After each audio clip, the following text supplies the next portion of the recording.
بسم اللہ الرحمن الرحیم۔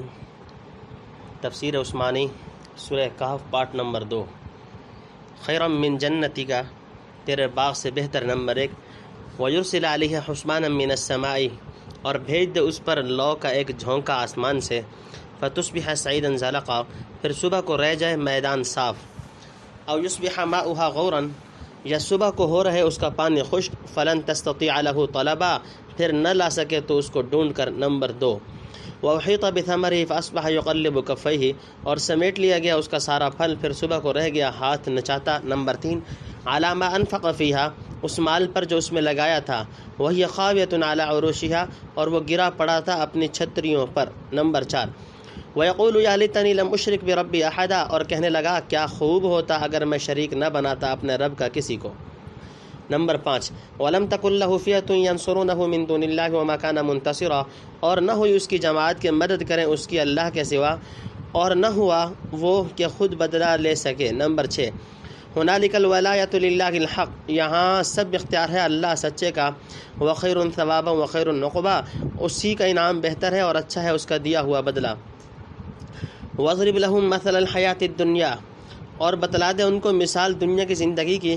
کماء انزلناہ، جیسے پانی اتارا ہم نے۔ تفسیر نمبر 1، دنیا میں یا آخرت میں۔ نمبر 2، یعنی ایک گرم بگولا اٹھے یا کوئی اور آفت سماوی نازل ہو جو تیرے تکبر و تجبر کی سزا میں باغ کو تہس نہس کر کے صاف چٹیل میدان بنا دے، یا نہر کا پانی خشک ہو کر رہ جائے، پھر باوجود کوشش کے جاری نہ ہو۔ نمبر 3، یعنی کف افسوس ملتا رہ گیا۔ نمبر 4، باغ و اسباب کی تباہی۔ حضرت شاہ صاحب رحمۃ اللہ علیہ لکھتے ہیں کہ آخر اس کے باغ پر وہی ہوا جو اس مرد نیک کی زبان سے نکلا تھا۔ رات کو آفت سماوی آگ کی صورت میں آئی، سب جل کر ڈھیر ہو گیا۔ مال خرچ کیا تھا پونجی بڑھانے کو، وہ اصل بھی کھو بیٹھا۔ نمبر 5، اپنے شرک پر ندامت، مگر اب پچھتائے کیا ہوت جب چڑیاں چگ گئیں کھیت۔ اور یہ افسوس و ندامت بھی خدا سے ڈر کر نہیں، محض دنیاوی ضرر پہنچنے کی بنا پر تھی۔ نمبر 6، یعنی نہ جتھا کام آیا، نہ اولاد، نہ فرضی معبود جنہیں خدائی کا شریک ٹھہرا رکھا تھا، نہ خود اپنی ذات میں اتنی طاقت تھی کہ خدا کے عذاب کو روک دیتا یا بدلہ لے سکتا۔ نمبر 7، یعنی جس عمل کا جو بدلہ کسی کو دے وہی ٹھیک ہے، یہاں اور وہاں ہر جگہ اختیار اسی کا چلتا ہے، کسی کی مجال نہیں کہ اس کے فیصلے میں دخل دے سکے۔ من السماء فاختلط به نبات الارض، آسمان سے پھر رلا ملا نکلا اس کی وجہ سے زمین کا سبزہ۔ فاصبح هشيما تذروه الرياح، پھر کل کو ہو گیا چورا چورا ہوا میں اڑتا ہوا۔ نمبر 1۔ وكان الله على كل شيء مقتدرا، اور اللہ کو ہر چیز پر قدرت ہے۔ نمبر 2۔ المال والبنون زینت الحیات الدنیا، مال اور بیٹے رونق ہے دنیا کی زندگی میں۔ والباقیات الصالحات خیر عند ربک، اور باقی رہنے والی نیکیوں کا بہتر ہے تیرے رب کے یہاں۔ ثوابا وخیر عملا، بدلہ اور بہتر ہے توقع۔ نمبر 3۔ ویوم نسیر الجبال وترى الارض بارزہ، اور جس دن ہم چلائیں پہاڑ اور تو دیکھے زمین کو کھلی ہوئی۔ نمبر 4۔ وحشرناہم فلم نغادر منہم احدا، اور گھیر بلائیں ہم ان کو پھر نہ چھوڑیں ان میں سے ایک کو۔ نمبر 5۔ وعرضوا علی ربک صفا، اور سامنے آئے تیرے رب کے صف باندھ کر۔ لقد جئتمونا کما خلقناکم اول مرہ، آپ پہنچے تم ہمارے پاس جیسے ہم نے بنایا تھا تم کو پہلی بار۔ بل زعمتم ان لن نجعل لکم موعدا، نہیں تم تو کہتے تھے کہ نہ مقرر کریں گے ہم تمہارے لیے کوئی وعدہ۔ نمبر 6۔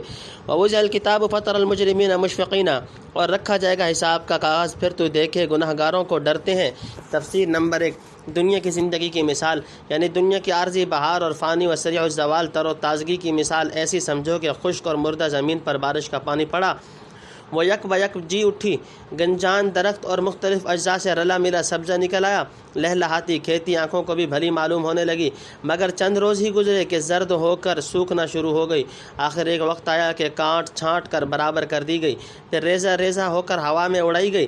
یہی حال دنیا کے دیدہ زیب و ابلا فریب بناؤ سنگھار کا سمجھو، چند روز کے لیے خوب ہری بھری نظر آتی ہے اور آخر میں چورا ہو کر ہوا میں اڑ جائے گی اور کٹ چھٹ کر سب میدان صاف ہو جائے گا، جیسے کہ آگے وَيَوْمَ نُسَيِّرُ الْجِبَالَ وَتَرَى الْأَرْضَ بَارِزَةً میں اشارہ کیا ہے۔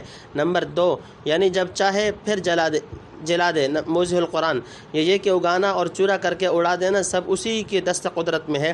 نمبر 3 مال و اولاد اور باقی رہنے والی نیکیاں، یعنی مرنے کے بعد مال اور اولاد وغیرہ کام نہیں آتے، صرف وہ نیکیاں کام آتی ہیں جن کا اثر یا ثواب آئندہ باقی رہنے والا ہو۔ حدیث میں ہے سبحان اللہ والحمد للہ ولا الہ الا اللہ واللہ اکبر ولا حول ولا قوت الا باللہ۔ ان کلمات کو باقیات و صالحات فرمایا، یہ محض مثال کے طور پر ہے، ورنہ تمامی اعمال حسنہ اس میں داخل ہیں۔ موضح القرآن میں ہے رہنے والی نیکیاں یہ کہ علم سیکھا جائے جو جاری رہے، یا کوئی نیک رسم چلا جائے یا مسجد، کنواں، سرائے، باغ، کھیت وقف کر جائے، یا اولاد کو تربیت کر کے صالح چھوڑ جائے۔ اسی قسم کے کام ہیں جن پر خدا کے ہاں بہترین بدلہ مل سکتا ہے اور انسان عمدہ توقعات قائم کر سکتا ہے۔ دنیا کی فانی اور زائل خوشحالی پر لمبی چوڑی امیدیں باندھنا عقل مندی نہیں۔ نمبر 4 قیامت کے دن پہاڑ اور زمین کا حال، یعنی جب قیامت آئے گی پہاڑ جیسی سخت مخلوق بھی اپنی جگہ سے چلائی جائے گی، بلکہ اس کے بھاری بھاری چٹانیں دھنی ہوئی اون کی طرح فضا میں اڑتی پھریں گی۔ غر زمین کے سارے ابھار مٹا کر سطح ہموار اور کھلی ہوا ہوئی جگہ رہ جائے گی۔ نمبر 5 یعنی کوئی شخص خدائی عدالت سے غیر حاضر نہ ہو سکے گا۔ نمبر 6 محشر میں امتوں کی صفیں، منکرین بعث کو تقریر و توبیخ کے طور پر یہ کہا جائے گا کہ تم تو قیامت وغیرہ کو محض ڈھکوسلا سمجھتے تھے، آج سب جتھا اور اثاثہ چھوڑ کر ننگ دھڑنگ کہاں آ پہنچے، اور جیسا بنایا تھا پہلی بار میں یہ بھی داخل ہے کہ بدن میں کچھ زخم و نقصان وغیرہ نہ رہے گا۔ حدیث میں ہے کہ محشر میں کل 120 صفیں ہوں گی جن میں 80 امت محمدیہ کی ہوں گی۔ مما فیہ، اس سے جو اس میں لکھا ہے۔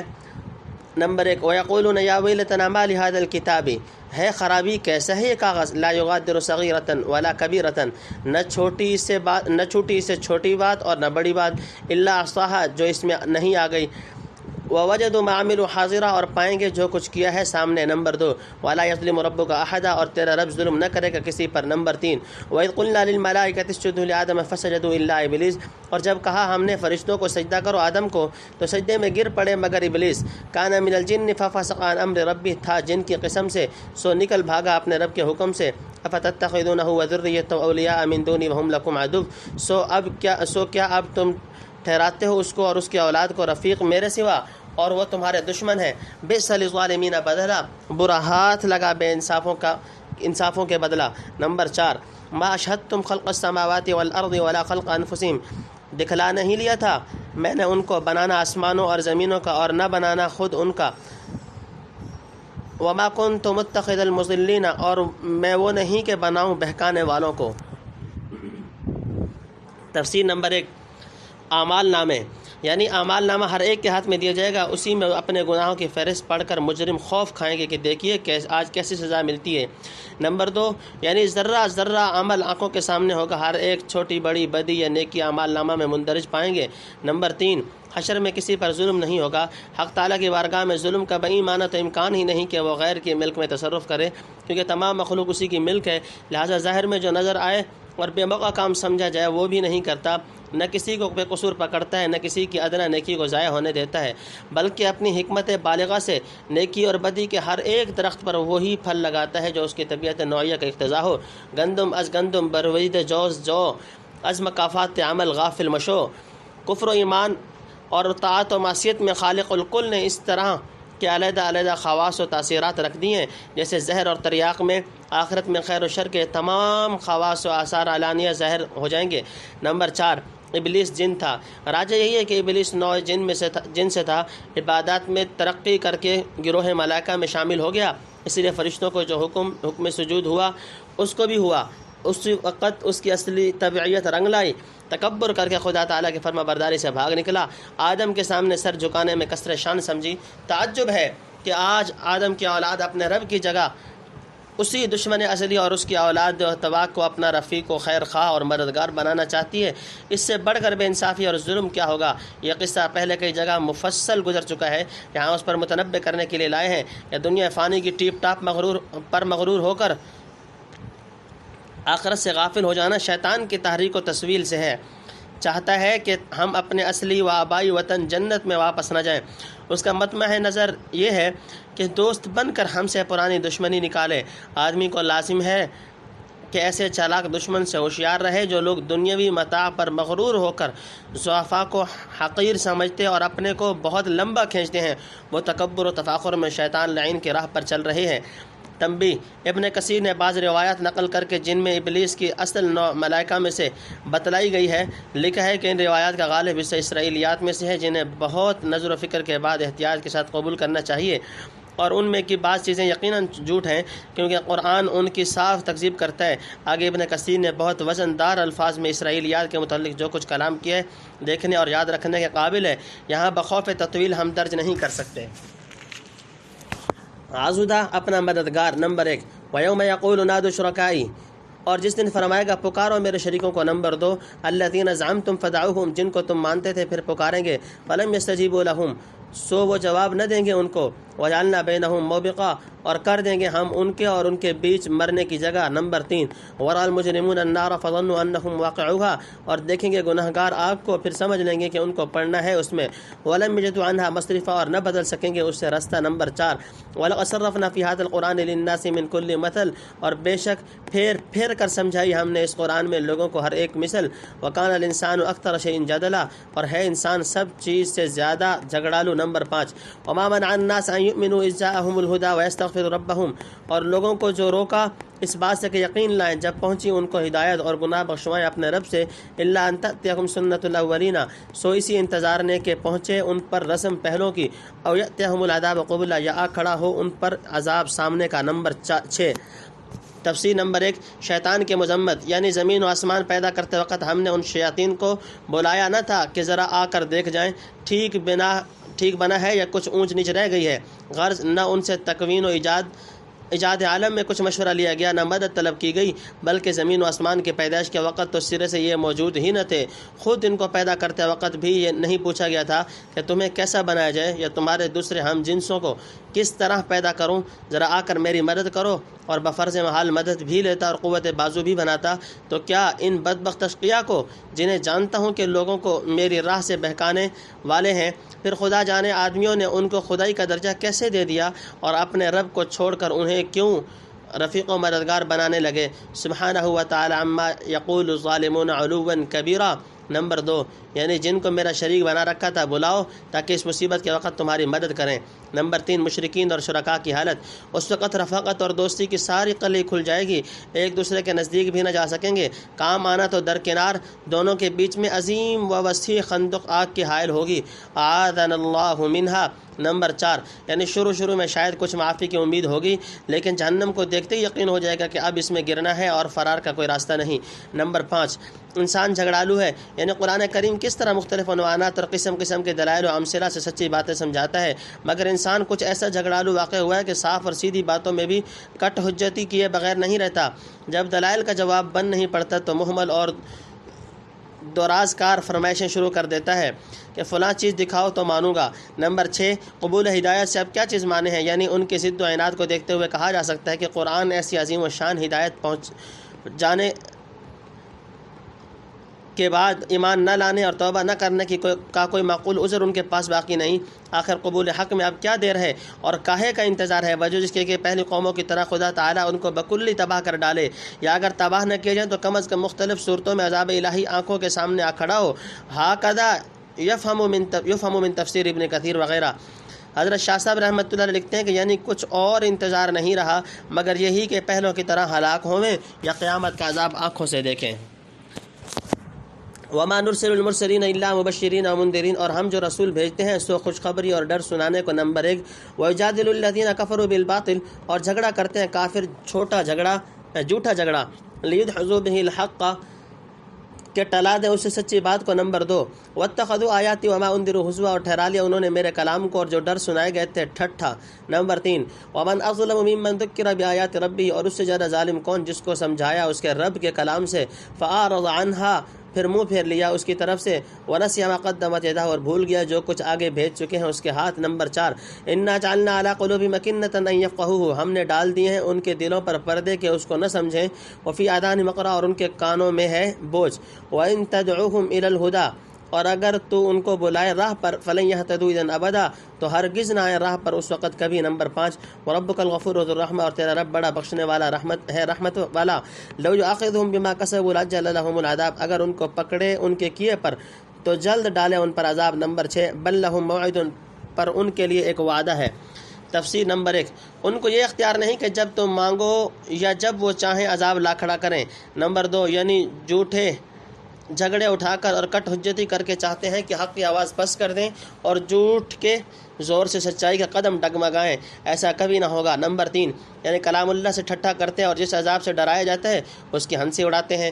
نمبر 4 یعنی کبھی بھول کر بھی خیال نہ آیا کہ تکذیب حق اور استہزاء و تمسخر کا جو ذخیرہ آگے بھیج رہا ہے اس کی سزا کیا ہے۔ نمبر 5 کفار کے دلوں پر پردے، یعنی ان کے جدال بالباطل اور استہزاء بالحق کی وجہ سے ہم نے ان کے دلوں پر پردے ڈال دیے اور کانوں میں ڈانٹ ٹھونک دی، اب نہ حق کو سنتے ہیں نہ سمجھتے ہیں، بالکل مسخ ہو گئے۔ پھر حق کی طرف متوجہ ہوں تو کیسے ہوں اور انجام کا خیال کریں تو کیسے کریں، ایسے بدبختوں کی راہ پر آنے کی کبھی توقع نہیں۔ نمبر 6 یعنی کرتوت تو ان کے ایسے کہ عذاب پہنچنے میں 1 گھنٹے کی تاخیر نہ ہو، مگر حق تعالیٰ کا حلم و کرم فوراً تباہ کر ڈالنے سے مانے ہے، اپنی رحمت عامہ سے خاص حد تک درگزر فرماتا ہے اور سخت سے سخت مجرم کو موقع دیتا ہے کہ چاہے تو اب بھی توبہ کر کے پچھلی خطائیں بخشوا لے اور ایمان لا کر رحمت عظیمہ کا مستحق بن جائے۔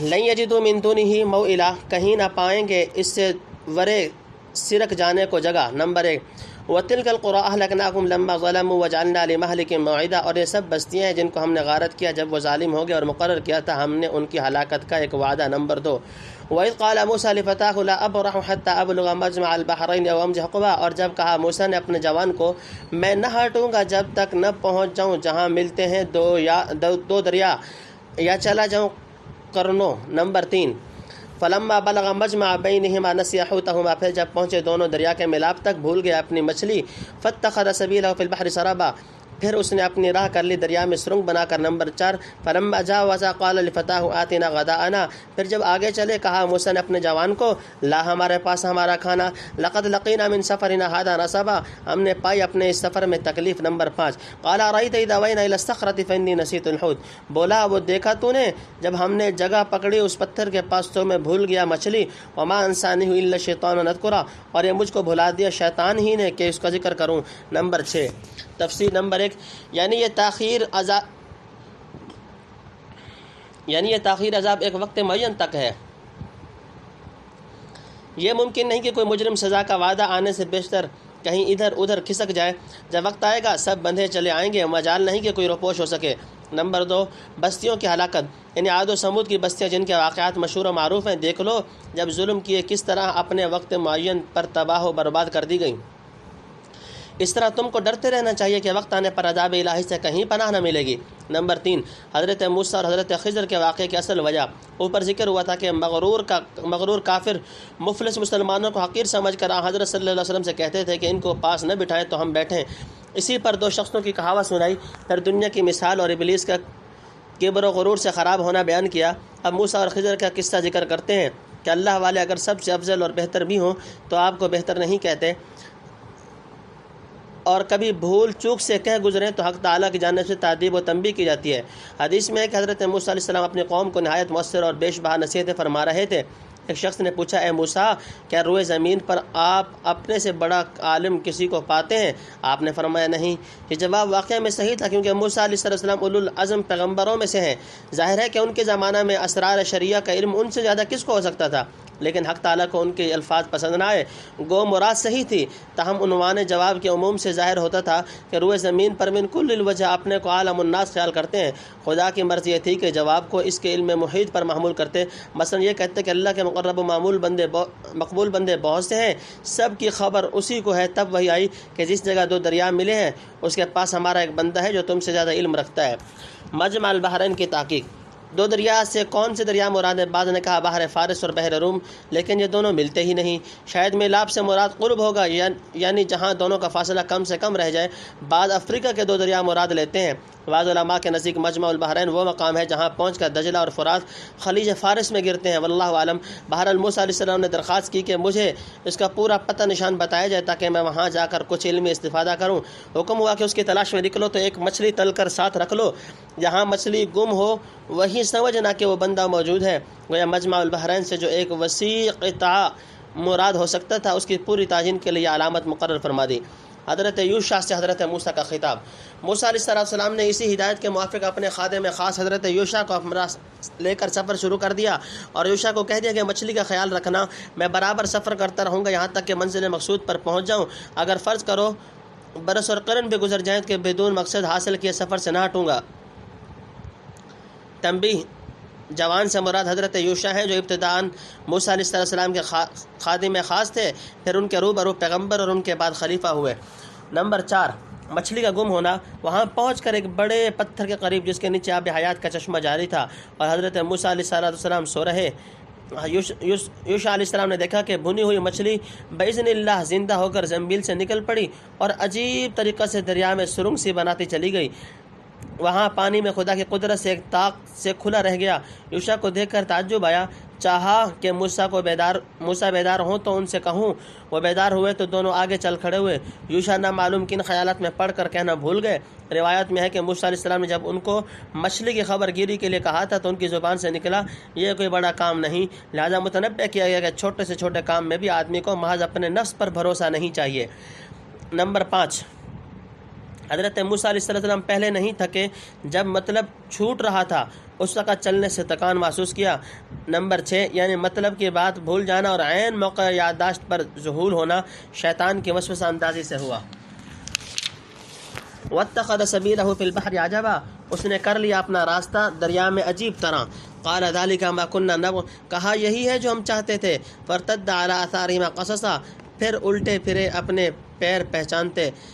نمبر 1، فوجد عبدا من عبادنا آتیناہ رحمتا من عندنا، پھر پایا ایک بندہ ہمارے بندوں میں کا جس کو دی تھی ہم نے رحمت اپنے پاس سے۔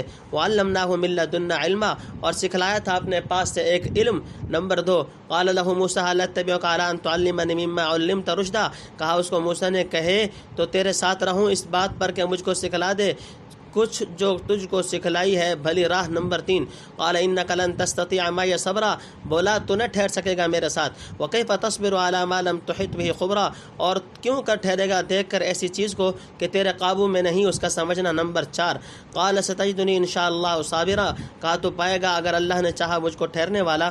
ولا اعصی لک امرا، اور نہ ٹالوں گا تیرا کوئی حکم۔ نمبر 5، قال فإن اتبعتنی، بولا اگر میرے ساتھ رہنا ہے۔ تفسیر: نمبر 1، غالباً راستہ بنا ہوا نہ ہوگا اس لیے اپنے نقش قدم دیکھتے ہوئے الٹے پاؤں پھرے۔ نمبر 2، حضرت خضر علیہ السلام سے ملاقات۔ وہ بندہ حضرت خضر علیہ السلام تھے جن کو حق تعالیٰ نے رحمت خصوصی سے نوازا اور اسرار کونیہ کے علم سے وافر حصہ عطا فرمایا۔ اس میں اختلاف ہے کہ حضرت خضر کو رسول مانا جائے یا نبی یا محض ولی کے درجے میں رکھا جائے، ایسے مباحث کا فیصلہ یہاں نہیں ہو سکتا۔ تاہم احقر کا رجحان اسی طرف ہے کہ ان کو نبی تسلیم کیا جائے، اور جیسا کہ بعض محققین کا خیال ہے جو انبیاء جدید شریعت لے کر نہیں آتے ان کو بھی اتنا تصرف اختیار عطا ہوتا ہے کہ مصالح خصوصیہ کی بنا پر شریعت مستقلہ کے کسی عام کی تخصیص یا مطلق کی تقیید یا عام ضابطہ سے بعض جزیات کا استثناء کر سکیں۔ اس طرح کی جزئی تصرفات حضرت خضر کو بھی حاصل تھے، واللہ عالم۔ بہرحال موسیٰ علیہ السلام خضر سے ملے، علیہ السلام کے بعد خضر نے سبب پوچھا، موسیٰ نے آنے کا سبب بتلایا۔ خضر علیہ السلام نے کہا، اے موسیٰ، بلا شبہ اللہ نے تمہاری تربیت فرمائی، پر بات یہ ہے کہ اللہ کی طرف سے ایک علم جزیات کونیہ کا مجھ کو ملا ہے جو اتنی مقدار میں تم کو نہیں ملا، اور ایک علم اسرار تشریح تم کو دیا گیا ہے جو اتنی بہتات سے مجھ کو نہیں دیا گیا۔ اس کے بعد ایک چڑیا دکھا کر جو دریا میں سے پانی پی رہی تھی کہا کہ تمہارا بلکہ کل مخلوقات کا سارا علم اللہ کے علم سے اتنا ہے جتنا دریا کے پانی میں سے وہ قطرہ جو چڑیا کے منہ کو لگ گیا ہے۔ یہ بھی محض تفہیم کے لیے تھا، ورنہ متناہی کو غیر متناہی سے قطرہ اور دریا کی نسبت بھی نہیں۔ نمبر 3، حضرت موسیٰ علیہ السلام کی درخواست، یعنی اجازت ہو تو چند روز آپ کے ہمراہ رہ کر اس مخصوص علم کا کچھ حصہ حاصل کروں۔ نمبر 4. حضرت خضر کی پیشین گوئی. حضرت خضر نے موسیٰ علیہ السلام کے مزاج وغیرہ کا اندازہ کر کے سمجھ لیا کہ میرے ساتھ ان کا نبھا نہ ہو سکے گا، کیونکہ وہ مامور تھے کہ واقعات کونیہ کا جزئی علم پا کر اسی کے موافق عمل کریں، اور موسیٰ علیہ السلام جن علوم کے حامل تھے ان کا تعلق تشریعی قوانین و کلیات کی بنا پر تھا. بنابراین جن جزیات میں عوارض و خصوصیات خاصہ کی وجہ سے بظاہر عام ضابطہ پر عمل نہ ہوگا، حضرت موسیٰ اپنی معلومات کی بنا پر ضرور روک ٹوک کریں گے اور خاموشی کا مسلک دیر تک قائم نہ رکھ سکیں گے. آخری نتیجہ یہ ہوگا کہ جدا ہونا پڑے گا. نمبر 5. حضرت موسیٰ علیہ السلام کا وعدہ. یہ وعدہ کرتے وقت غالباً موسیٰ علیہ السلام کو اس کا تصور بھی نہ ہو سکتا تھا کہ ایسے مقرب و مقبول بندہ سے کوئی ایسی حرکت دیکھنے میں آئے گی جو اعلانیہ ان کی شریعت بلکہ عام شرائع و اخلاق کے خلاف ہو. غنیمت ہوا کہ انہوں نے انشاءاللہ کہہ لیا تھا، ورنہ ایک قطعی وعدہ کے خلاف ورزی کرنا اولو العزم پیغمبر کی شان کے لائق نہ تھا. فلا تسألنی عن شیء حتی احدث لک منہ ذکرا. تم مت پوچھیو مجھ سے کوئی چیز جب تک میں شروع نہ کروں تیرے آگے اس کا ذکر. نمبر 1. فانطلق حتی اذا رکب فی السفینۃ خرقها. پھر دونوں چلے یہاں تک کہ جب چڑھے کشتی میں اس کو پھاڑ ڈالا. قال اخرقتها لتغرق اهلها. موسیٰ علیہ السلام بولے کیا تو نے اس کو پھاڑ ڈالا کہ ڈباوے اس کے لوگوں کو؟ لقد جئت شیئا امرا. البتہ تو نے ایک چیز بھاری. نمبر 2. قال لم اقل انك لن تستطيع معي صبرا. بولا میں نے نہ کہا تھا تو نہ ٹھہر سکے گا میرے ساتھ. قال لا تؤاخذني بما نسيت ولا ترهقني من امري عسرا. کہا مجھ کو نہ پکڑ میری بھول پر اور مت ڈال مجھ پر میرا کام مشکل. نمبر 3. فانطلق حتى اذا لقي غلاما فقتل. پھر دونوں چلے یہاں تک کہ جب ملے ایک لڑکے سے تو اس کو قتل کر ڈالا. نمبر 4. قال اقتلت نفسا زكية بغير نفس. موسیٰ علیہ السلام بولے کیا تو نے مار ڈالی ایک جان ستھری. نمبر 5. بغیر نفس بغیر عوض کسی جان کے. لقد جئت شیئا نکرا. بے شک تو نے کی ایک چیز نامعقول. نمبر 6. تفسیر نمبر 1. حضرت خضر کی شرائط. یعنی کوئی بات اگر بظاہر ناحق نظر آئے تو مجھ سے فوراً باز پرس نہ کرنا جب تک کہ میں خود اپنی طرف سے کہنا شروع نہ کروں. نمبر 2. کشتی کا واقعہ. جب اس کشتی پر چڑھنے لگے تو ناؤ والوں نے خضر السلام کو پہچان کر مفت سوار کر لیا. اس احسان کا بدلہ یہ نقصان دے کر موسیٰ کو اور زیادہ تعجب ہوا، لیکن کشتی پوری طرح کنارے کے قریب پہنچ کر توڑ دی. لوگ ڈوبنے سے بچ گئے، اور توڑنا یہ تھا کہ ایک تختہ نکال ڈالا، گویا عیب داری کر دی. نمبر 3. حضرت موسیٰ کا اعتراض. یعنی اگر بھول چوک پر بھی گرفت کرو گے تو میرا تمہارے ساتھ رہنا مشکل ہو جائے گا. یہ پہلا پوچھنا حضرت موسیٰ سے بھول کر ہوا، اور دوسرا اقرار کرنے کو، اور تیسرا رخصت ہونے کو. نمبر 4. لڑکے کا قتل. ایک گاؤں کے قریب چند لڑکے کھیل رہے تھے. ان میں سے ایک کو جو زیادہ خوبصورت اور سیانہ تھا پکڑ کر مال ڈالا اور چل کھڑے ہوئے. بعض روایت میں اس کا نام جیسور آیا ہے. وہ لڑکا بالغ تھا یا نہیں، بعض کا قول ہے بالغ تھا، اور لفظ غلام عدم بلوغ پر دلالت نہیں کرتا، لیکن جمہور مفسرین اس کو نابالغ ہی بیان کرتے ہیں، واللہ عالم. نمبر 5. حضرت موسیٰ کا دوسرا اعتراض. یعنی بے گناہ جب تک لڑکا بالغ نہ ہو اس پر کچھ گناہ نہیں. یہ لفظ بظاہر اس کے نابالغ ہونے کی تائید کرتا ہے، اگرچہ دوسروں کے لیے تعویل کی گنجائش ہے. نمبر 6. یعنی اول تو نابالغ قصاص میں بھی قتل نہیں کیا جا سکتا. اس پر مزید یہ کہ یہاں قصاص کا بھی کوئی قصہ نہ تھا، پھر اس سے بڑھ کر نامعقول بات کون سی ہوگی؟ قال لم اقل لك انك لن تستطيع معي صبرا. بولا میں نے تجھ کو نہ کہا تھا کہ تو نہ ٹھہر سکے گا میرے ساتھ. نمبر 1. قال ان سألتك عن شيء بعدها فلا تصاحبني. کہا اگر تجھ سے پوچھوں کوئی چیز اس کے بعد تو مجھ کو ساتھ نہ رکھیو. قد بلغت من لدن عذرا. تو اتار چکا میری طرف سے الزام. نمبر 3. فانطلقا. پھر دونوں چلے. حتى اذا اتيا اهل قرية استطعم اهلها. یہاں تک کہ جب پہنچے ایک گاؤں کے لوگوں تک، کھانا چاہا وہاں کے لوگوں سے. فابوا ان يضيفوهما. انہوں نے نہ مانا کہ ان کو مہمان رکھیں. فوجد فيها جدارا يريد ان ينقض فقام. پھر پائی وہاں ایک دیوار جو گرا چاہتی تھی، اس کو سیدھا کر دیا. نمبر 3. قال لو شئت لاتخذت علی اجرا. بولا موسیٰ اگر تو چاہتا تو لے لیتا اس پر مزدوری. نمبر 4. قال هذا فراق بینی و بینک. کہا اب جدائی ہے میرے اور تیرے بیچ. سأنبئک بتأویل ما لم تستطع علیہ صبرا. اب جتائے دیتا ہوں تجھ کو پھر ان باتوں کا جس پر تو صبر نہ کر سکا. نمبر 5. اما السفینۃ فکانت لمساکین یعملون فی البحر. وہ جو کشتی تھی سو چند محتاجوں کی جو محنت کرتے تھے دریا میں. نمبر 6. فاردت ان. سو میں نے چاہا. تفسیر نمبر 1. کیونکہ ایسے حالات و واقعات دیکھنے میں آئیں گے جن پر تم خاموشی کے ساتھ صبر نہیں کر سکو گے، آخر وہی ہوا. نمبر 2. حضرت موسیٰ علیہ السلام کی آخری درخواست. حضرت موسیٰ علیہ السلام کو اندازہ ہو گیا کہ حضرت خضر علیہ السلام کی تحیر خیز حالات و واقعات کا چپ چاپ مشاہدہ کرتے رہنا بہت ٹیڑھی کھیر ہے، اس لیے آخری بات کہہ دی کہ اس مرتبہ اگر سوال کروں تو آپ مجھے اپنے ساتھ نہ رکھیں، ایسا کرنے میں آپ معذور ہوں گے، میری طرف سے کوئی الزام آپ پر عائد نہیں ہو سکتا، کیونکہ 3 مرتبہ موقع پا کر آپ تمام حجت تمام کر چکے۔ نمبر 3، دیوار سیدھا کرنے کا واقعہ، یعنی ایک بستی میں پہنچ کر وہاں کے لوگوں سے ملے اور چاہا کہ بستی والے مہمان سمجھ کر کھانا کھلائیں، مگر یہ سعادت ان کی قسمت میں نہ تھی۔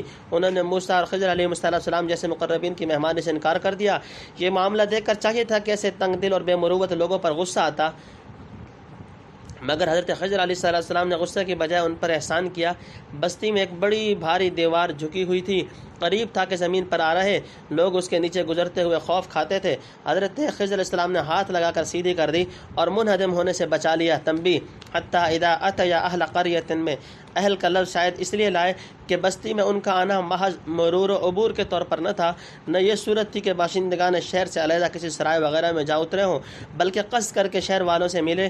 اور استطعم اہلھا میں دوبارہ لفظ اہل کی تصریح ان کی مزید تقبیح کے لیے ہے، یعنی جن سے مہمانی چاہی تھی وہ اہل قریہ تھے، کوئی پردیسی مسافر نہ تھے جو یہ عذر کر سکے کہ ہمارا گھر یہاں نہیں ہے، مہمانداری کیسے کریں۔ نمبر 4، حضرت موسیٰ علیہ السلام کا تیسرا اعتراض، یعنی بستی والوں نے مسافر کا حق نہ سمجھا کہ مہمانی کریں، ان کی دیوار مفت بنا دینے کی کیا ضرورت تھی؟ اگر کچھ معاوضہ لے کر دیوار سیدھی کرتے تو ہمارے کھانے پینے کا کام چل جاتا اور ان تنگ دل بخیلوں کو ایک طرح کی تنبیہ ہو جاتی، شاید اپنی بداخلاقی اور بے مروتی پر شرماتے۔ نمبر 5، یعنی حسب وعدہ اب مجھ سے علیحدہ ہو جاؤ، آپ کا نبھا میرے ساتھ نہیں ہو سکتا، لیکن جدا ہونے سے پہلے چاہتا ہوں کہ ان واقعات کے پوشیدہ اسرار کھول دوں جن کے چکر میں پڑھ کر آپ صبر و ضبط کی شان قائم نہ رکھ سکے۔ حضرت شاہ صاحب رحمۃ اللہ لکھتے ہیں کہ اس مرتبہ موسیٰ علیہ السلام نے جان کر پوچھا اور رخصت ہونے کو سمجھ لیا کہ یہ علم میرے ڈھب کا نہیں۔ حضرت موسیٰ علیہ السلام کا علم وہ تھا کہ جس کی خلقت پیروی کرے تو ان کا بھلا ہو۔ حضرت خضر علیہ السلام کا علم وہ تھا کہ جو دوسروں سے اس کی پیروی بن نہ آئے۔ نمبر 6، یعنی دریا میں محنت مزدوری کر کے پیٹ پالتے تھے۔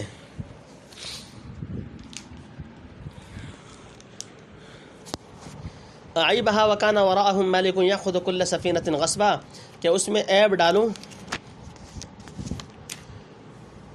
اور ان کے پرے تھا ایک بادشاہ جو لیتا تھا ہر کشتی کو چھین کر۔ نمبر 1، واما الغلام فکان ابواہ مؤمنین فخشینا ان یرهقهما طغیانا وکفرا، اور وہ جو لڑکا تھا سو اس کے ماں باپ تھے ایمان والے، پھر ہم کو اندیشہ ہوا کہ ان کو عاجز کر دے زبردستی اور کفر کر کے۔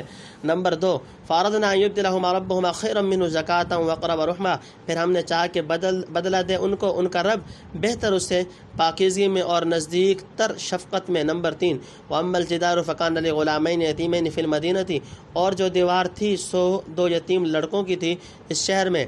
وکانا تحتہ کنز لہما وکانا ابوہما صالحا، اور اس کے نیچے مال گڑا تھا ان کا۔ وکانا ابوہما، ان کا باپ تھا نیک۔ فاراد ربک ان یبلغا اشدہما ویستخرجا کنزہما، پھر چاہا تیرے رب نے کہ وہ پہنچ جائے اپنی جوانی کو اور نکالے اپنا مال گڑا ہوا۔ نمبر 4، رحمتم من ربک، مہربانی سے تیرے رب کی۔ وما فعلت عن امری، اور میں نے نہیں کیا اپنے حکم سے۔ نمبر 5، ذالک تأویل ما لم تستطع علیہ صبرا، یہ ہے پھر ان چیزوں کا جن پر تو صبر نہ کر سکا۔ ویسألونک عن ذی القرنین، اور تجھ سے پوچھتے ہیں ذو القرنین کو۔ تفسیر نمبر 1، یعنی جدھر کشتی جانے والی تھی اس طرف ایک ظالم بادشاہ جو اچھی کشتی دیکھتا چھین لیتا یا بیگار میں پکڑ لیتا تھا، میں نے چاہا کہ عیبدار کر دوں تاکہ اس ظالم کی دستبردار سے محفوظ رہے اور ٹوٹی ہوئی خراب کشتی سمجھ کر کوئی تعرض نہ کرے۔ بعض آثار میں ہے کہ خطرہ کے مقام سے آگے نکل کر پھر حضرت خضر نے کشتی اپنے ہاتھ سے درست کر دی۔ نمبر 2، لڑکے کے قتل کی حکمت، گو اصل فطرت سے ہر بچہ مسلمان پیدا ہوتا ہے، مگر آگے چل کر خارجی اثرات سے بچپن ہی میں سے بعض کی بنیاد بری پڑ جاتی ہے جس کا پورا یقینی علم تو خدا تعلق ہوتا ہے، تاہم کچھ ایسے آثار اہل بصیرت کو بھی نظر آنے لگتے ہیں۔ اس لڑکے کی نسبت اللہ تعالیٰ نے حضرت خضر علیہ السلام کو آگاہ فرمایا دیا کہ اس کی بنیاد بری پڑی تھی، بڑا ہوتا تو موذی اور بدراہ ہوتا اور ماں باپ کو بھی اپنے ساتھ لے ڈوبتا، وہ اس کی محبت میں کافر بن جاتے۔ اس طرح لڑکے کا مارا جانا والدین کے حق میں رحمت اور ان کی حفاظت کا ذریعہ بن گیا۔ خدا کو منظور تھا کہ اس کے ماں باپ ایمان پر قائم رہیں، حکمت الہیہ مقتضی ہوئی کہ آنے والی رکاوٹ ان کی راہ سے دور کر دی جائے۔ حضرت خضر کو حکم دیا کہ لڑکے کو قتل کر دو، انہوں نے خدا کی وحی پا کر امتثال امر کیا۔ اب یہ سوال کرنا کہ لڑکے کو پیدا ہی نہ کرتے یا کرتے تو اس کو اس قدر شریر نہ ہونے دیتے، یا جہاں لاکھوں کافر دنیا میں موجود ہیں اس کے والدین کو بھی کافر بن جانے دیتے، یا جن بچوں کی بنیاد ایسی پڑے کم از کم پیغمبروں کو ان سب کی فہرست دے کر قتل کرا دیا کرتے۔ ان باتوں کا اجمالی جواب تو یہ ہے لا یسأل عما یفعل وهم یسألون، انبیاء رکوع نمبر 2۔ اور تفصیلی جواب کے لیے مسئلہ خلق خیر و شر پر مبسوط کلام کرنے کی ضرورت ہے جو ان مختصر فوائد میں سما نہیں سکتا۔ ہاں اتنا یاد رہے کہ دنیا میں ہر شخص سے جو اللہ کو خالق الکل اور علیم و حکیم مانتا ہو تکوینیات کے متعلق اسی قسم کے ہزاروں سوالات کیے جا سکتے ہیں جن کا جواب کسی کے پاس بجز اعتراف ہے عجز و قصور کے کچھ نہیں۔ یہاں خضر کے ذریعے سے اسی کا ایک نمونہ دکھلانا تھا کہ خدا تعالیٰ کی حکمتوں اور مصالح تکوینیہ کا کوئی احاطہ نہیں کر سکتا۔ کبھی صورت واقعہ بظاہر دیکھنے میں خراب اور کبھی یا بے موقع معلوم ہوتی ہے، لیکن جسے واقعہ کی اندرونی گہرائیوں کا علم ہو وہ سمجھتا ہے کہ اس میں بہت سی حکمتیں پوشیدہ ہیں۔ حضرت خضر علیہ السلام نے مسکینوں کی کشتی کا تختہ توڑ دیا، حالانکہ انہوں نے احسان کیا تھا کہ بلا اجرت دونوں کو سوار کر لیا۔ ایک کھیلتے ہوئے بچے کو مار ڈالا جو بظاہر نہایت قبیح حرکت نظر آتی تھی۔ دیوار سیدھی کر کے اس بستی والوں پر احسان کیا جو نہایت بے مروتی سے پیش آئے تھے۔ اگر خود حضرت خضر علیہ السلام آخر میں اپنے نفعال کی توجیحات بیان نہ کرتے تو ساری دنیا آج تک ورطہ حیرت میں پڑی رہتی، یا خضر علیہ السلام کو ہدف تعان و تشنیع بنائے رکھتے العیاذ باللہ۔ انہی مثالوں سے حق تعالیٰ کے افعال اور ان کی حکمتوں کا اندازہ کر لو۔ نمبر 3، یعنی لڑکے کے مارے جانے سے اس کے والدین کا ایمان محفوظ ہو گیا، اور جو صدمہ ان کو پہنچا حق تعالیٰ چاہتا تو اس کی تلافی ایسی اولاد سے کر دے جو اخلاق پاکیزگی میں مقتول لڑکے سے بہتر ہو۔ ماں باپ اس پر شفقت کریں، وہ ماں باپ کے ساتھ محبت و تعظیم اور حسن سلوک سے پیش آئے۔ کہتے ہیں اس کے بعد خدا تعالیٰ نے نیک لڑکی دی جو ایک نبی سے منسوب ہوئی اور ایک نبی اس سے پیدا ہوئے جس سے ایک امت چلی۔ نمبر 4، دیوار سیدھا کرنے کی حکمت، یعنی اگر دیوار گر پڑتی تو یتیم بچوں کا جو مال وہاں گڑا ہوا تھا ظاہر ہو جاتا اور بدنیت لوگ اٹھا لیتے۔ بچوں کا باپ مرد صالح تھا، اس کی نیکی کی رعایت سے حق تعالیٰ کا ارادہ ہوا کہ بچوں کے مال کی حفاظت کی جائے۔ میں نے اس کے حکم سے دیوار سیدھی کر دی کہ بچے جوان ہو کر باپ کا خزانہ پا سکیں۔ کہتے ہیں اس خزانہ میں دوسرے اموال کے علاوہ ایک سونے کی تختی تھی جس پر محمد صلی اللہ علیہ وسلم لکھا ہوا تھا۔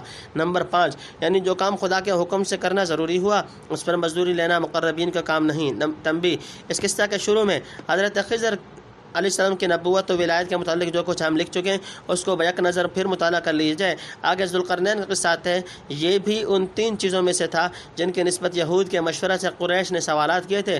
روح کے متعلق جواب سورہ بنی اسرائیل میں گزر چکا، اصحاب کہف کا قصہ اس سورۃ کہف میں آ چکا۔ تیسری چیز آگے مذکور ہے، قل سأتلو علیکم منہ ذکرا، کہ اب پڑھتا ہوں تمہارے آگے اس کا کچھ احوال۔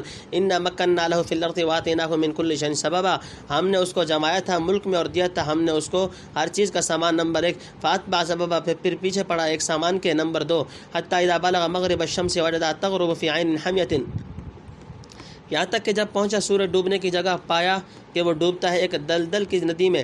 نمبر 3، ووجد عندها قوما، اور پایا اس کے پاس لوگوں کو۔ قلنا یا ذا القرنین اما ان تعذب، ہم نے کہا اے ذوالقرنین یا تو لوگوں کو تکلیف دے، واما ان تتخذ فیہم حسنا، یا رکھ ان میں خوبی۔ نمبر 4، قال اما من ظلم فسوف نعذبه ثم يرد الى ربه فيعذب عذابا نكرا، بولا جو کوئی ہوگا بے انصاف سو ہم اس کو سزا دیں گے، پھر لوٹ جائے گا اپنے رب کے پاس، وہ عذاب دے گا اس کو برا عذاب۔ واما من آمن وعمل صالحا فله جزاء الحسنى، اور جو کوئی یقین لایا اور کیا اس نے بھلا کام سو اس کا بدلہ بھلائی ہے۔ وسنقول له من امرنا يسرا، اور ہم حکم دیں گے اس کو اپنے کام میں آسانی۔ نمبر 5، ثم اتبع سببا، پھر لگا ایک سامان کے پیچھے۔ نمبر 6، حتی اذا بلغ مطلع، یہاں تک کہ جب پہنچا سورج نکلنے۔ تفسیر نمبر 1، ذوالقرنین کا واقعہ۔ اس بادشاہ کو ذوالقرنین اس لیے کہتے ہیں کہ دنیا کے دونوں کناروں مشرق و مغرب پر پھر گیا تھا۔ بعض کہتے ہیں یہ لقب اسکندر رومی کا ہے، اور بعض کے نزدیک کوئی مقبول خدا پرست اور دیندار بادشاہ اس سے پہلے گزرا ہے۔ حافظ ابن حجر نے فتح الباری میں متعدد وجوہ دلائل سے اسی دوسرے قول کو ترجیح دی ہے۔ مجموعہ روایات سے ظاہر ہوتا ہے کہ ذوالقرنین حضرت ابراہیم علیہ السلام کا معاصر تھا، اور ان کی دعا کی برکت سے حق تعالیٰ نے خارق عادت سامان و وسائل عطا فرمائے تھے جس کے ذریعے سے اس کو مشرق و مغرب کے سفر اور محیر العقول فتوحات پر قدرت حاصل ہوئی۔ حضرت خضر علیہ السلام اس کے وزیر تھے، شاید اس لیے قرآن نے حضرت خضر کے قصہ کے ساتھ اس کا قصہ بیان فرمایا۔ قدیم شعراء عرب نے اپنے شعر میں ذوالقرنین کا نام بڑی عظمت سے لیا ہے، اس کے عرب ہونے پر فخر کرتے رہے ہیں۔ اس سے ظاہر ہوتا ہے کہ ذوالقرنین عہد تاریخی سے پہلے کا کوئی جلیل القدر عرب بادشاہ ہے۔ شاید اسکندر کو بھی اس کی اسی کی ایک گونا مشابہت سے ذوالقرنین کہنے لگے ہوں۔ حال ہی میں یورپ کے ماہرین آثار قدیمہ نے قدیم سامی عربوں کی متعدد عظیم الشان سلطنتوں کا سراغ لگایا ہے، جن کے تاریخی اوراق میں کوئی مفصل تذکرہ موجود نہیں، بلکہ بعض ممتاز و مشہور سلاطین کا نام تک کتب تاریخ میں نہیں ملتا۔ مثلاً بادشاہ حمورابی جو اغلباً حضرت ابراہیم کے عہد میں ہوا، جس کو کہا گیا ہے کہ دنیا کا سب سے پہلا مقنن تھا، اس کے قوانین منارہ بابل پر کندہ ملے ہیں، جن کا ترجمہ انگریزی میں شائع ہو گیا ہے۔ پرانے کتبات میں سے اس کی عجیب و غریب عظمت ثابت ہوتی ہے۔ بہرحال ذوالقرنین انہی میں کا کوئی بادشاہ ہوگا۔ نمبر 2 یعنی سر انجام کرنے لگا ایک سفر کا۔ نمبر 3 مشرق و مغرب کا سفر، یعنی یوں نظر آیا جیسے سمندر میں سفر کرنے والوں کو معلوم ہوتا ہے کہ سورج پانی میں سے نکل رہا ہے اور پانی ہی میں ڈوبتا ہے۔ حضرت شاہ صاحب لکھتے ہیں کہ ذوالقرنین کو شوق ہوا کہ دیکھے دنیا کی آبادی کہاں تک بسی ہے، سو مغرب کی طرف اس جگہ پہنچا کہ دلدل تھی، نہ گزر آدمی کا نہ کشتی کا، اللہ کے ملک کی حد نہ پا سکا۔ نمبر 4 ذوالقرنین کو ایک قوم پر اختیار، یعنی ذوالقرنین کو ان لوگوں پر ہم نے دونوں بات کی قدرت دی، جیسا کہ ہر بادشاہ ہر حاکم کو نیک و بد کی قدرت ملتی ہے، چاہے خلق کو ستا کر بدنام ہو، چاہے عدل و انصاف اور نیکی اختیار کر کے اپنا ذکر خیر جاری رکھے۔ یہ مطلب ہے کہ وہ لوگ کافر تھے، ہم نے ذوالقرنین کو اختیار دیا کہ چاہے ان کو قتل کر دے یا پہلے اسلام کی طرف دعوت دے۔ ذوالقرنین نے دوسری شکل اختیار کی۔ نمبر 5 یعنی آخرت میں بھلائی ملے گی اور دنیا میں ہم اس پر سختی نہ کریں گے، بلکہ اپنے کام کے لیے جب کوئی بات اس سے کہیں گے سہولت اور نرمی کی کہیں گے۔ فی الحقیقت جو بادشاہ عادل ہو اس کی یہی راہ ہوتی ہے، بروں کو سزا دے اور بھلوں سے نرمی کرے۔ ذوالقرنین نے یہی چال اختیار کی۔ نمبر 6 مشرق کا سفر، یعنی مغربی سفر سے فارغ ہو کر مشرقی سفر کا سامان درست کرنے لگا۔ قرآن و حدیث میں یہ تصریح نہیں کہ ذوالقرنین کی یہ سب سفر فتوحات اور ملک گیری کے لیے تھے، ممکن ہے محض سیر و سیاحت کے طور پر ہوں۔ اثناء سفر میں ان اقوام پر بھی گزر ہوا جو اس کے زیر حکومت آ چکے تھے، اور بعض اقوام نے ایک طاقتور بادشاہ سمجھ کر ظالموں کے مقابلہ میں فریاد کی ہو، جس کا ذوالقرنین نے اپنے غیر معمولی قوت سے سدباب کر دیا، جیسا کہ آگے یاجوج ماجوج کے قصے میں آتا ہے۔ واللہ عالم۔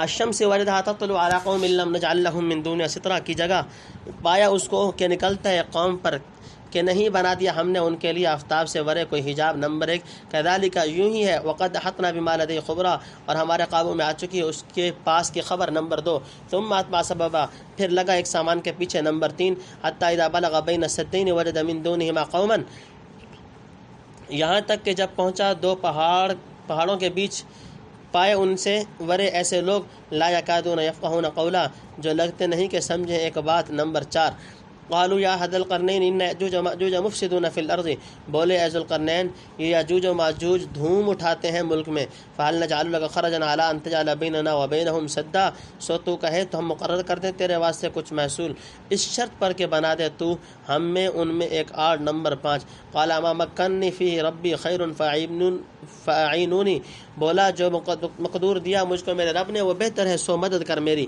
تفسیر نمبر 1 مشرق کی ایک وحشی قوم، یعنی انتہائی مشرق میں ایک ایسی قوم دیکھی جن کو آفتاب کی شعاعیں بے روک ٹوک پہنچتی تھی۔ یہ لوگ وحشی جانگلو ہوں گے، گھر بنانے اور چھت ڈالنے کا ان میں دستور نہ ہوگا، جیسے اب بھی بہت سے خانہ بدوش وحشی اقوام میں رواج نہیں۔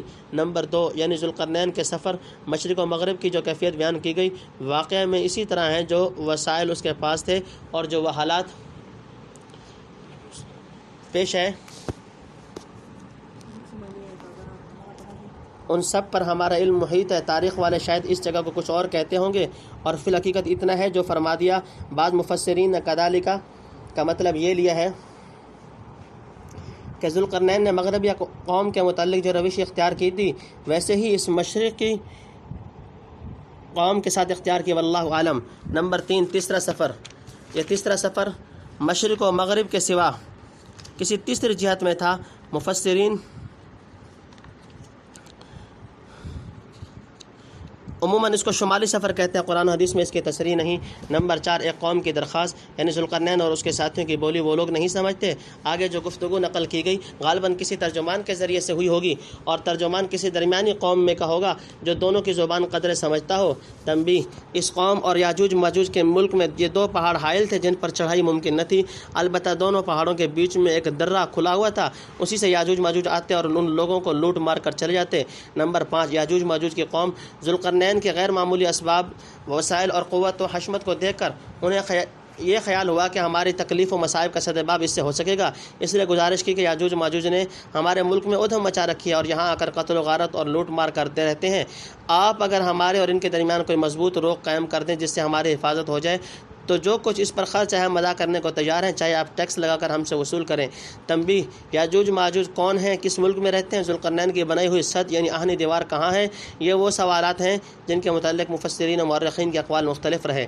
ایک برزخی مخلوق، میرا خیال یہ ہے کہ واللہ عالم کہ یاجوج ماجوج کی قوم عام انسانوں اور جنات کے درمیان ایک برزخی مخلوق ہے، اور جیسا کہ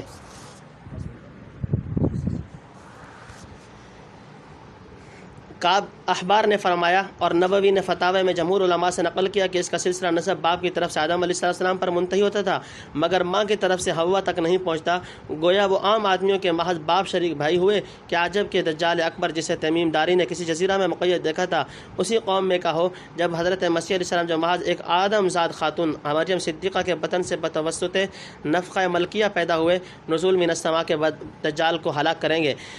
ذوالقرنین کی آہنی دیوار کہاں ہے؟ اس وقت یہ قوم یاجوج ماجوج دنیا پر خروج کرے گی اور آخرکار حضرت مسیح کی دعا سے غیر معمولی موت مرے گی۔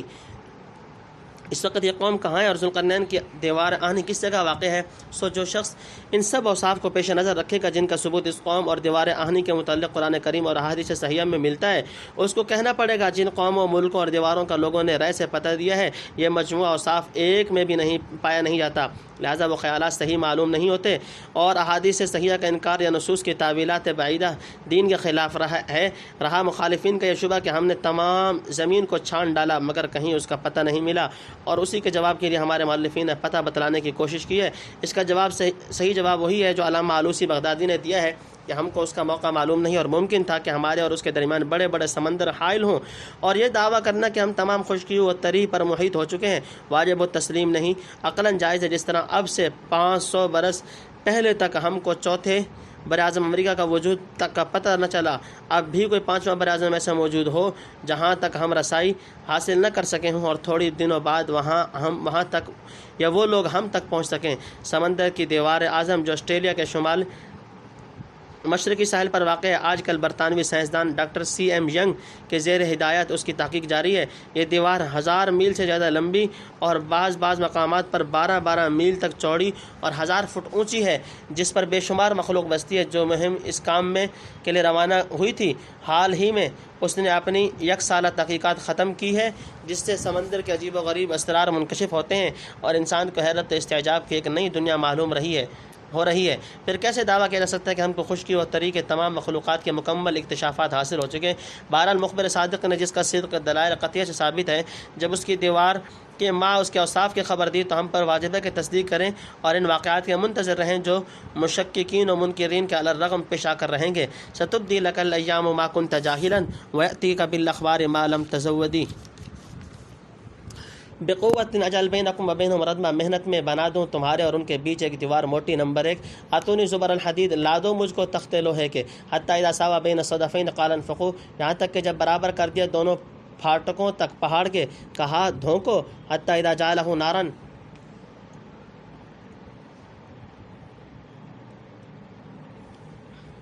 یہاں تک کہ جب کر دیا اس کو آگ، قال آتنی افرغ علیہ قطرہ، کہا لاؤ میرے پاس کے ڈالوں اس پر پگھلا ہوا تانبا۔ نمبر 2 فما استطاعوا ان يظهروه وما استطاعوا له نقبا، پھر نہ چڑھ سکیں گے اس پر نہ کر سکیں گے اس میں سوراخ۔ نمبر 3 قال هذا رحمت من ربی، بولا یہ ایک مہربانی ہے میرے رب کی۔ فاذا جاء وعد ربی جعله دکا، پھر جب آئے وعدہ میرے رب کا گرا دے اس کو ڈھا کر۔ وکان وعد ربی حق، اور ہے وعدہ میرے رب کا سچا۔ نمبر 4 وترکنا بعضهم یومئذ یموج فی بعض ونفخ فی الصور، اور چھوڑ دیں گے ہم خلق کو اس دن ایک دوسرے میں گھستے، ونفخ فی الصور، اور پھونک ماریں گے سور میں، فجمعناہم جمع، پھر جمع کر کے لائیں گے ہم ان سب کو، وعرضنا جہنم یومئذ للکافرین عرضا، اور دکھلا دیں ہم دوزخ اس دن کافروں کو سامنے۔ نمبر 5 الذین کانت اعینہم فی غطاء عن ذکری وکانوا، جن کی آنکھوں پر پردہ پڑا تھا میری یاد سے اور نہ۔ تفسیر نمبر 1 یعنی مال میرے پاس بہت ہے مگر ہاتھ پاؤں سے ہمارے ساتھ تم بھی محنت کرو۔ نمبر 2 دیوار کی تعمیر، اول لوہے کے بڑے بڑے تختوں کے اوپر نیچے تہیں جمائی، جب ان کی بلندی دونوں پہاڑوں کی چوٹی تک پہنچ گئی، لوگوں کو حکم دیا کہ خوب آگ دھونکو۔ جب لوہا آگ کی طرح سرخ ہو کر تپنے لگا اس وقت پگھلا ہوا تانبا اوپر سے ڈالا جو لوہے کی درزوں میں بالکل پیوست ہو کر جم گیا اور سب مل کر پہاڑ سا بن گیا۔ یہ سب کام اس زمانہ میں بظاہر خارق عادت طریقے سے انجام پائے ہوں گے، جسے ذوالقرنین کی کرامت سمجھنا چاہیے۔ یہ ممکن ہے کہ اس وقت اس قسم کے آلات و اسباب پائے جاتے ہیں جن کا ہمیں اب علم نہیں۔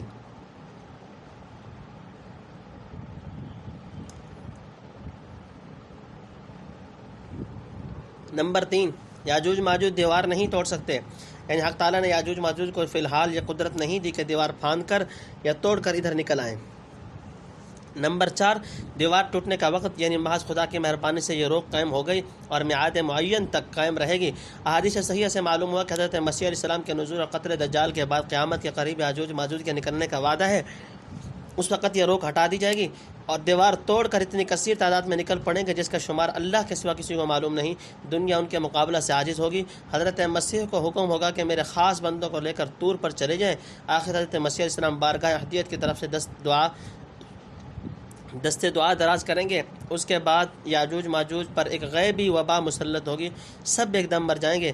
مزید تفصیل کتب احادیث میں باب امارات الساعہ میں دیکھنی چاہیے۔ نمبر 5، یاجوج ماجوج کا خروج، یعنی یاجوج ماجوج سمندر کی موجوں کی طرح بے شمار تعداد میں ٹھاٹھیں مارتے ہوئے نکلیں گے۔ یا یہ مطلب ہے کہ شدت ہول و اضطراب سے ساری مخلوق رل گڈ ہو جائے گی، جن و انس ایک دوسرے میں گھسنے لگیں گے۔ پھر قیامت کا بغل ہوگا، یعنی سور پھونکا جائے گا۔ اس کے بعد سب خدا کے سامنے میدان حشر میں اکٹھے کیے جائیں گے اور دوزخ کافروں کی آنکھوں کے سامنے ہوگا۔ شاید کافروں کی تخصیص اس لیے کی کہ اصل میں دوزخ انہی کے لیے تیار کیا گیا اور ان کی آنکھوں پر دنیا میں پردہ پڑا ہوا تھا، اب وہ پردہ اٹھ گیا۔ لا یستطیعون السمع، سن نہیں سکتے تھے۔ نمبر 1، افحسب الذین کفروا یتخذوا عبادی من دونی اولیاء، اب کیا سمجھتے ہیں منکر کے ٹھہرائیں میرے بندوں کو میرے سوا حمایتی۔ نمبر 2، انا اعتدنا جہنم للکافرین نزلا، ہم نے تیار کیا ہے دوزخ کو کافروں کی مہمانی۔ نمبر 3، قل هل انبئکم بالاخسرین اعمالا، تو کہے ہم بتائیں تم کو کن کا کیا ہوا گیا بہت اکارت۔ الذین ضل سعیہم فی الحیاۃ الدنیا وهم یحسبون انہم یحسنون صنعا، وہ لوگ جن کی کوشش بھٹکتی رہی یعنی اکارت گئی دنیا کی زندگی میں اور وہ سمجھتے رہے کہ خوب بناتے ہیں کام۔ نمبر 4، اولئک الذین کفروا بآیات ربہم ولقائہ، وہی ہیں جو منکر ہوئے اپنے رب کی نشانیوں سے اور اس کے ملنے سے۔ نمبر 5، فحبطت اعمالہم، سو برباد ہو گیا ان کا کیا ہوا۔ فلا نقیم لهم یوم القیامۃ وزنا، پھر نہ کھڑی کریں گے ہم ان کے واسطے قیامت کے دن تول۔ نمبر 6، ذالک جزاؤہم جہنم بما کفروا، یہ بدلہ ان کا ہے دوزخ اس پر کہ منکر ہوئے۔ واتخذوا آیاتی ورسلی ہزوا، اور ٹھہرایا میری باتوں اور میرے رسولوں کو ٹھٹھا۔ نمبر 7، ان الذین آمنوا وعملوا الصالحات کانت لهم جنات، جو لوگ ایمان لائے ہیں اور کیے ہیں بھلے کام ان کے واسطے ہے ٹھنڈی چھاؤں کے۔ تفسیر نمبر 1، کفار کی حالت یعنی خود اپنی عقل کی آنکھ برابر نہ تھی، قدرت کے نشان دیکھ کر یقین لاتے اور خدا کو یاد کرتے اور ضد سے کسی کی بات نہ سنی جو دوسرے کے سمجھائے سمجھ لیتے۔ نمبر 2، یعنی کیا منکرین یہ گمان کرتے کہ میرے خاص بندوں مسیح، عزیر، روح القدس فرشتوں کی پرستش کر کے اپنی حمایت میں کھڑا کر لیں گے؟ کلا سیکفرون بعبادت ما یکونون علیہم ضدا، ہرگز نہیں، وہ خود تمہاری حرکات سے بیزاری کا اظہار فرمائیں گے اور تمہارے مقابل مدعی بن کر کھڑے ہوں گے۔ نمبر 3، یعنی اس دھوکہ میں مت رہنا، وہاں تم کو کوئی نہیں پوچھے گا، ہاں ہم تمہاری مہمانی کریں گے دوزخ کی آگ اور قسم قسم کے عذاب سے، اعاذنا اللہ منہا۔ نمبر 4، سب سے زیادہ گھاٹے والے طالبین دنیا، یعنی قیامت کے دن سب سے زیادہ خسارے میں وہ لوگ ہوں گے جن کی ساری دوڑ دھوپ دنیا کے لیے تھی، آخرت کا بھی کبھی خیال نہ آیا، محض دنیا کی ترقیات اور مادی کامیابیوں کو بڑی معراج سمجھتے رہے۔ کذا یفہم من الموضح، یا یہ مطلب ہے کہ دنیاوی زندگی میں جو کام انہوں نے اپنے نزدیک اچھے سمجھ کر کیے تھے، خواہ واقع میں اچھے تھے یا نہیں، وہ سب کفر کے نحوست سے وہاں بیکار ثابت ہوئے اور تمام محنت برباد گئی۔ نمبر 5، یعنی نہ اللہ تعالیٰ کی نشانیوں کو مانا، نہ خیال کیا کہ کبھی اس کے سامنے حاضر ہونا ہے۔ نمبر 6، کفار کے اعمال کا وزن نہیں کیا جائے گا، کافر کی حسنات مردہ ہیں، اس ابدی زندگی میں کسی کام کی نہیں، اب محض کفریات و سیئات رہ گئیں، سو ایک پلہ کیا تلے، تولنا تو موازنہ کے لیے تھا، موازنہ متقابل چیزوں میں ہوتا ہے، یہاں سیئات کے بالمقابل حسنہ کا وجود ہی نہیں، پھر تولنے کا کیا مطلب۔ نمبر 7، جو ٹھٹھا کرتے تھے اب اس کا مزہ چکھو۔ الفردوس نزلا، باغ مہمانی، خالدین فیہا لا یبغون عنہا حولا، رہا کریں ان میں نہ چاہیں وہاں سے جگہ بدلنی۔ نمبر 1، قل لو کان البحر مدادا لکلمات ربی لنفد البحر قبل ان تنفد کلمات ربی ولو جئنا بمثلہ مددا، تو کہ اگر دریا سیاہی ہو کہ لکھے میرے رب کی باتیں، بے شک دریا خرچ ہو چکے ابھی نہ پوری ہوں میرے رب کی باتیں، اور اگرچہ دوسرا بھی لائیں تو ہم ویسے ہی اس کی مدد کو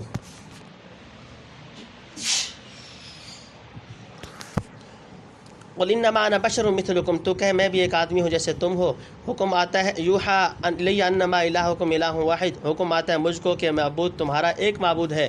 فمن کان یرجو لقاء ربہ فلیعمل عملا صالحا، سو پھر جس کو امید ہے ملنے کی اپنے رب سے سو وہ کرے کچھ نیک کام. ولا یشرک بعبادت ربہ احدا، اور شریک نہ کرے اپنے رب کی بندگی میں کسی کو. نمبر 3 تفسیر. نمبر 1، مومنین صالحین پر انعامات یعنی ہمیشہ رہنے سے اکتائیں گے نہیں، ہر دم تازہ بتازہ نعمتیں ملیں گے، کبھی خواہش نہ کریں گے کہ ہم کو یہاں سے منتقل کر دیا جائے. نمبر 2، اللہ کے کلمات بے شمار ہیں. قریش نے یہود کے اشارہ سے روح، اصحاب کہف اور ذوالقرنین کے متعلق سوال کیا تھا. صورت ہادہ کی ابتدا میں اصحاب کہف کا اور آخر میں ذوالقرنین کا قصہ جہاں تک موضوع قرآن سے متعلق تھا بیان فرما دیا، اور روح کے متعلق سورہ بنی اسرائیل میں فرما دیا وما اوتیتم من العلم الا قلیلا. اب خاتمہ صورت پر بتلاتے ہیں کہ اللہ تعالیٰ کے علم و حکمت کی باتیں بے انتہا ہیں. جو باتیں تمہارے ظرف و استعداد اور ضرورت کے لائق بتلائی گئیں، حق تعالیٰ کی معلومات میں سے اتنی بھی نہیں جتنا سمندر میں سے ایک قطرہ. فرض کرو اگر پورے سمندر کا پانی سیاہی بن جائے جس سے خدا کی باتیں لکھنی شروع کی جائیں، اس کے بعد دوسرا اور تیسرا ویسا ہی سمندر اس میں شامل کرتے رہو تو سمندر ختم ہو جائیں گے پر خدا کی باتیں ختم نہ ہوگی. یہیں سے سمجھ لو کہ قرآن اور دوسری کتب سماویہ کے ذریعے سے خواہ کتنا ہی وسیع علم بڑی سے بڑی مقدار میں کسی کو دے دیا جائے، علم الہی کے سامنے وہ بھی قلیل ہے، گو فی حد ذاتی اسے کثیر کہہ سکیں. نمبر 3، پیغمبر کا علم بھی متناہی ہوتا ہے، یعنی میں بھی تمہاری طرح بشر ہوں، خدا نہیں جو خود بخود ذاتی طور پر تمام علوم و کمالات حاصل ہوں. اللہ تعالیٰ علوم حقہ اور معارف قدسیہ میری طرف وحی کرتا ہے جن میں اصل اصول علم توحید ہے، اسی کی طرف میں سب کو دعوت دیتا ہوں.